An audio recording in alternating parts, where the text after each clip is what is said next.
21e journée de Première Ligue, 10 matchs, 10 pronostics, on voit ça tout de suite dans cette vidéo. Alors salut à tous, salut à tous les footeux, j'espère que vous allez tous très bien, ravi de vous retrouver. Si vous êtes nouveau sur cette chaîne, moi c'est Thomas, ici on parle principalement de foot, de pronostics, de stratégie, de paris sportifs. Et aujourd'hui dans cette vidéo, je vais vous donner mes pronostics, mes prédictions pour tous les matchs de la prochaine journée de Première Ligue. Mais avant de commencer, comme d'habitude, et pour soutenir la chaîne, on met un petit like, c'est gratuit, ça fait plaisir, on s'abonne à la chaîne pour ne rater aucune vidéo. On partage, on commente. Petit bonus pour cette vidéo, j'offre 50 € à celui qui trouvera le score exact de ce match. Pour participer, c'est pas compliqué, mettez uniquement dans les commentaires votre score exact, les buteurs. Bonne chance! Allez, let's go, journée 21 de Première Ligue et on commence pour ce premier match par une affiche très importante pour le bas de tableau entre West Ham qui accueille Nottingham, des Hammers 18e, premier relégable qui sont dans une situation très compliquée. Ils sont même sur une série catastrophique de 9 matchs de suite sans la moindre victoire, 5 défaites pour 4 matchs nuls. La réaction ici à domicile est obligatoire car en face Nottingham 17e et premier non relégable et donc vous l'avez compris, juste devant West Ham au classement avec 4 points d'avance. Donc en cas de défaite contre Nottingham, ils auraient dans ce cas 7 points de retard pour sortir de cette zone rouge. En plus de cette situation très compliquée, les Hammers ont perdu ce week-end contre Wolverhampton qui n'avait toujours pas signé la moindre victoire cette saison.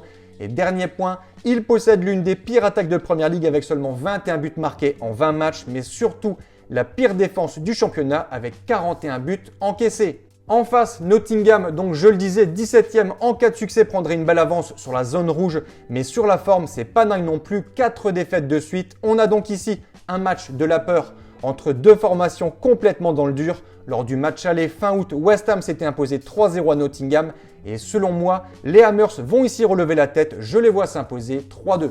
On enchaîne, second match, Bournemouth contre Tottenham.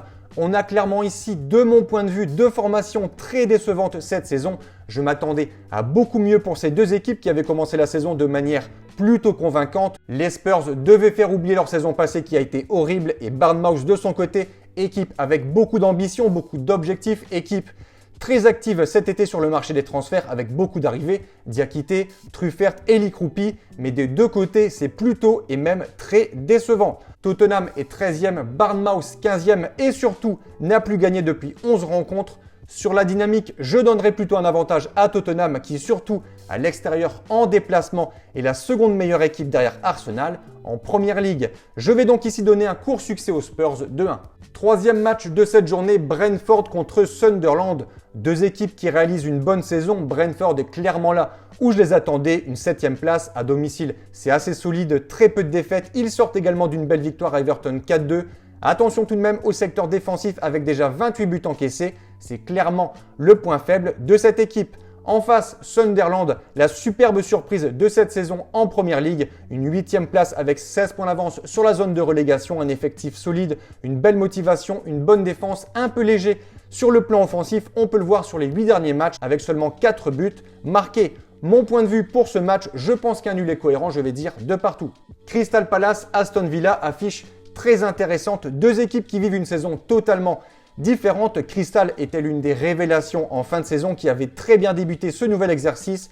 Une énorme série d'invincibilité, mais depuis quelques matchs, depuis quelques semaines, ça ne gagne plus du tout. Pire encore, ça ne fait que perdre. Encore ce week-end contre Newcastle 2-0. On a aussi un partout contre Fulham, défaite 1-0 contre Tottenham, 4-1 contre Leeds. La réaction est donc urgente pour cette équipe, mais ce ne sera pas facile du tout en face. On a clairement l'une des équipes en forme du moment. Si on enlève la défaite à Arsenal, on a une série pour Aston Villa de 12 victoires de suite, ce qui forcément les a fait remonter au classement en 3e position avec déjà 8 points d'avance sur le 4e Liverpool. Aston Villa est favori, mais je vois ici Crystal Palace accrocher le nul un partout.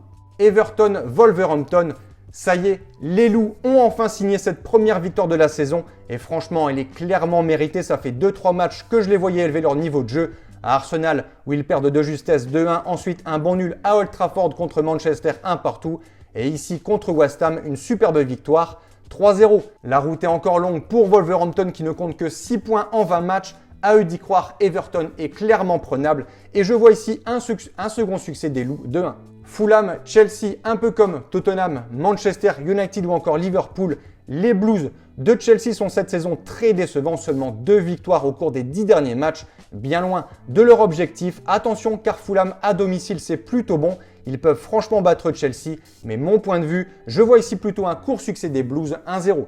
On enchaîne Manchester City, deuxième de Premier League avec 42 points, reçoit Brighton 10e avec 28 points, des Citizens qui restent sur 2 matchs nuls de suite, ce qui forcément les a éloignés rapidement des Gunners qui s'envolent en tête du classement. Manchester doit vite réagir et surtout prendre leur revanche contre Brighton qui les avait battus en début de saison. Succès selon moi des Sky Blues 3-1. Burnley, Manchester United. Ça y est, enfin Ruben Amorim a été licencié. Bon vent, dégage. Il était nul.